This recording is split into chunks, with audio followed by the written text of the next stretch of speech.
नमस्ते दोस्तों, किस्सा सुनो में आपका स्वागत है। मैं हूं शिवानी गुप्ता। आज का हमारा किस्सा है मुंशी प्रेमचंद का मशहूर उपन्यास गोदान। आइए मिलकर सुनते हैं। सिमरी और बेलारी दोनों अवध प्रांत के गांव हैं। जिले का नाम बताने की कोई जरूरत नहीं। होरी बिलारी में रहता है, राय साहब अमरपालसी सेमरी में। दोनों गांव में केवल 5 मील का अंतर है।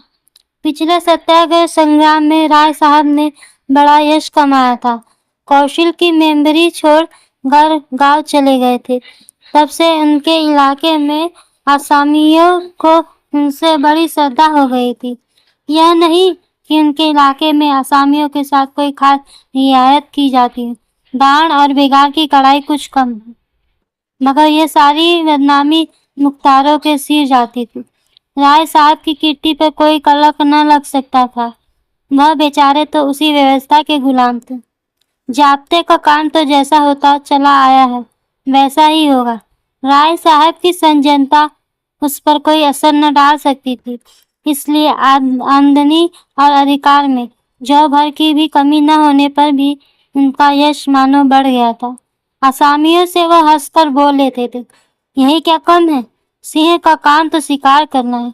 अगर वह गरजने और गुर्राने के बदले मीठी बोली बोल सकता तो उसे घर बैठे मनमाना शिकार मिल जाता। शिकार की खोज में जंगल में न भटकना पड़ता।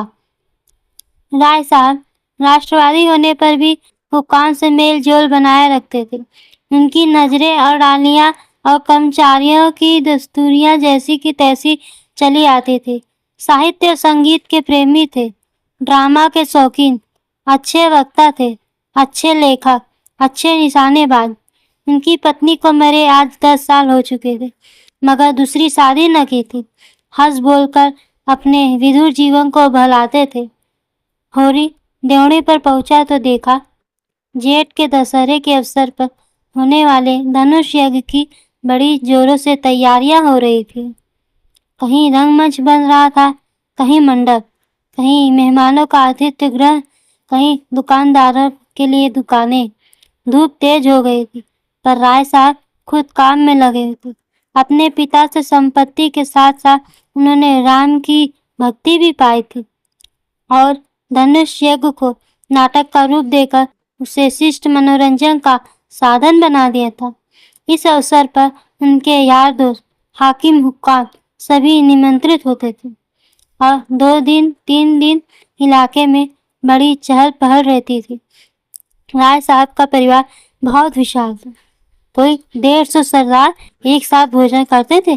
कई चचा थे, दर्जनों चचेरे भाई, कई सगे भाई, बीसियों नाते के भाई।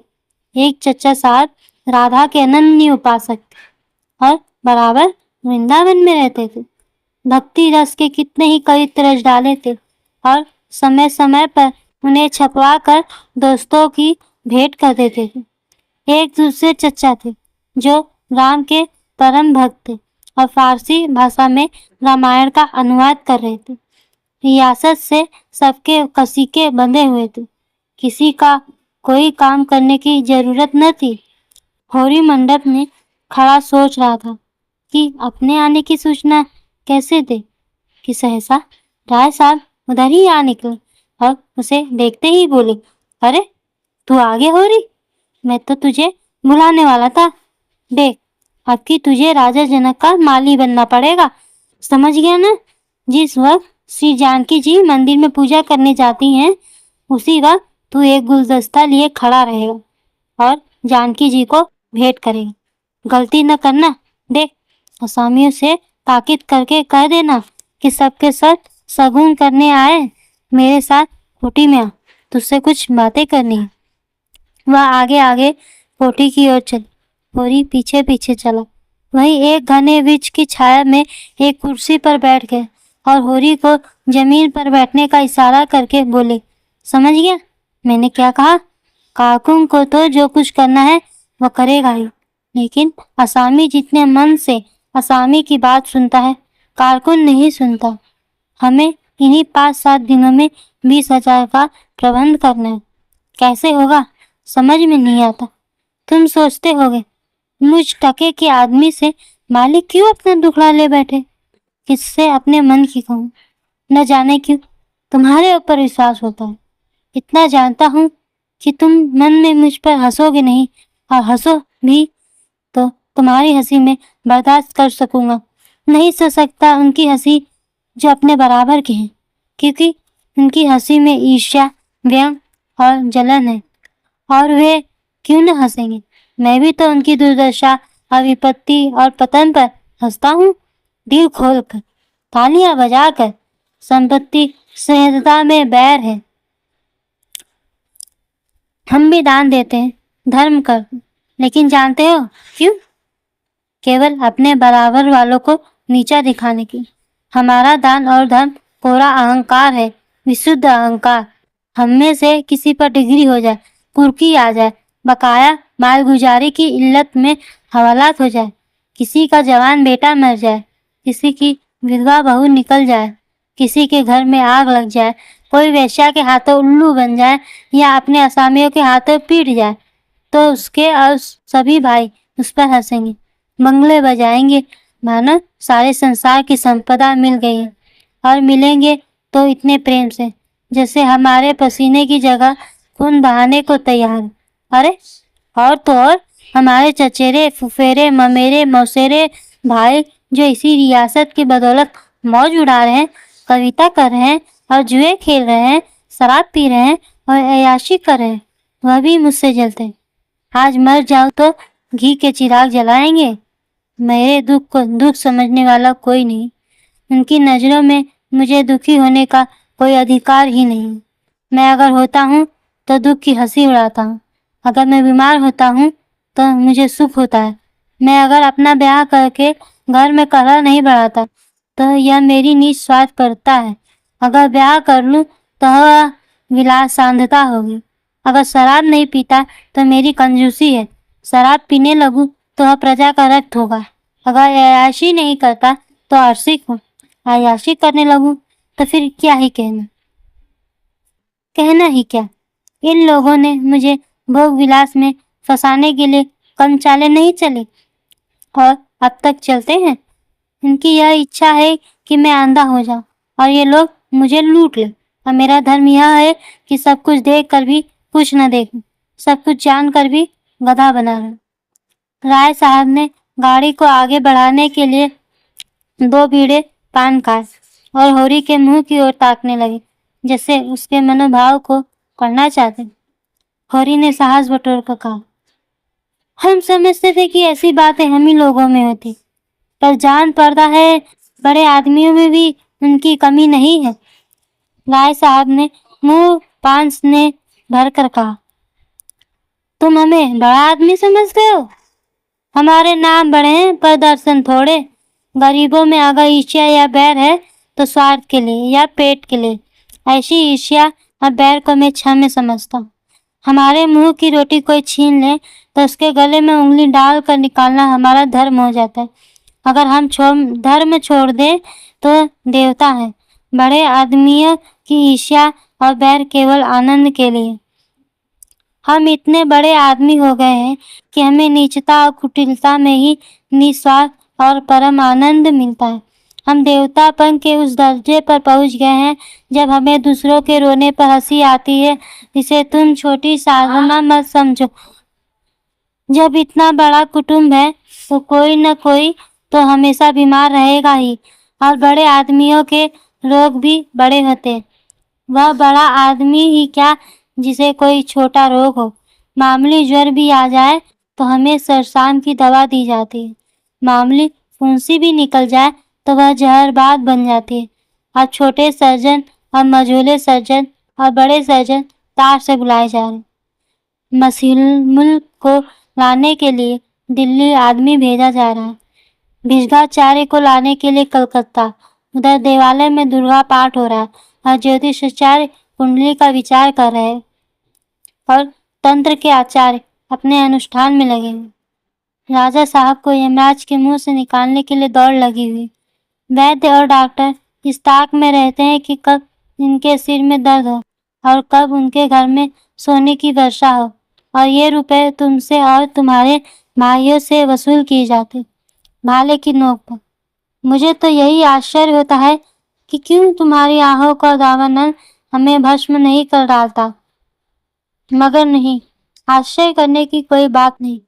भस्म होने में तो बहुत देर नहीं लगती। वेदना भी थोड़ी ही देर की होती है। हम जो और अंगुल अंगुल और पोर पोर भस्म हो रहे हैं। उस हाहाकार से बचने के लिए हम पुलिस की, हुक्काम की, अदालत की, वकीलों की शरण लेते हैं और रूपवती स्त्री की भांति सभी के हाथों का खिलौना बनते हैं। दुनिया समझती है हम बड़े सुखी हैं।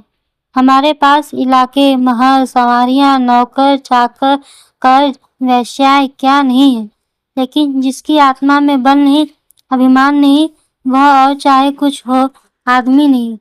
जिसे दुश्मन के भय के मारे रात को नींद न आती हो, जिसके दुख पर सब हंसे और रोने वाला कोई न हो, जिसकी चोटी दूसरों के पैरों के नीचे दबी हो, जो भोग विलास के नशे में अपने को बिल्कुल भूल गया, जो हुक्काम के तलवे चाटता हो और अपने अधीनों का खून चूसता हो, मैं उसे सुखी नहीं कहता। वह तो संसार का सबसे अभागा प्राणी है। साहब शिकार खेलने आए या दौरे पर, मेरा कर्तव्य है कि उनकी धूम के पीछे लगा रहूं। उनकी बाहों पर सिकन पड़ी और हमारे प्राण सूखे। उन्हें प्रसन्न करने के लिए हम क्या नहीं करते, मगर वह पचड़ा सुनाने लगूं तो शायद तुम्हें विश्वास न आए। बालियां और रिश्वतों तक तो खैर गनीमत है, हम सिजदे करने को भी तैयार रहते। मुफ्तखोरी ने हमें अपंग बना दिया है। हमें अपने पुरुषार्थ पर लेस मात्र भी विश्वास नहीं। केवल अफसरों के सामने दुम हिला हिला कर किसी तरह उनके कृपा पात्र बने रहना और उनकी सहायता से अपने प्रजा पर आतंक जमाना ही हमारा उद्यम है। कुछ लोगों की खुशामदों ने हमें इतना अभिमानी और तुनक मिजाज बना दिया है कि हमें सील, विनय और सेवा का लोप हो गया है। मैं तो कभी कभी सोचता हूँ कि अगर सरकार हमारे इलाके छीन कर हमें अपने रोजी के लिए मेहनत करना सिखा दे तो हमारे साथ महान उपकार करे। और यह तो निश्चय है कि अब सरकार भी हमारी रक्षा न करेगी। हमसे अब उसका कोई स्वार्थ नहीं निकलता। लक्षण कह रहे हैं कि बहुत जल्द हमारे वर्ग की हस्ती मिट जाने वाली। मैं उस दिन का स्वागत करने को तैयार बैठा हूँ। ईश्वर वह दिन जल्द लाए। वह हमारे उद्धार का दिन होगा। हम परिस्थितियों के शिकार बने हुए हैं। यह परिस्थिति ही हमारा सर्वनाश कर रही है और जब तक संपत्ति की यह बड़ी हमारे पैरों से न निकलेगी, जब तक यह अभिशाप हमारे सिर पर मंडराता रहेगा, यह मानवता का वह पद ना पा सकेगी जिस पर पहुंचना ही जीवन का अंतिम लक्ष्य है। डायर साहब ने फिर गिलोरी दान निकाला और कई गिलोरियां निकालकर मुंह में भर ली। कुछ और कहने वाले थे कि एक चपरासी ने आकर कहा, सरकार, बेगामों ने काम करने से इनकार कर दिया। कहते हैं जब तक हमें खाने को न मिलेगा हम काम न करें। हमने धमकाया तो सब काम छोड़कर अलग हो। राय साहब के माथे पर बल पड़े, आंखें निकाल कर बोले, चलो मैं इन दुष्टों को ठीक करता हूँ। जब कभी खाने को नहीं दिया तो आज यह नई बात क्यों? एक आने रोज के हिसाब से मजूरी मिलेगी जो हमेशा मिलती रही और इस मजूरी पर काम करना हो, सीधे करे या टेढ़े। फिर होरी को देखकर बोले, तुम अब जाओ होरी, अपनी तैयारी करो।